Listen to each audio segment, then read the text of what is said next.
કેન્દ્રીય ગૃહમંત્રી અમિત શાહ અમદાવાદમાં છે ત્યારે થલતેજમાં લોકાર્પણ અને વૃક્ષારોપણ કાર્યક્રમમાં તેમણે ભાગ લીધો। થલતેજમાં 861 EWS આવાસનું તેમણે લોકાર્પણ કર્યું।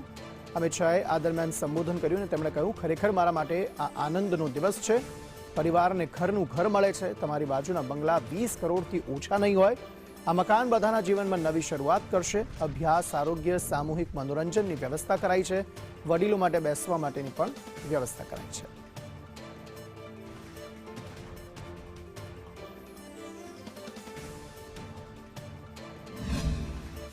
તમારી બાજુનો કોઈ પણ બંગલો જોશો,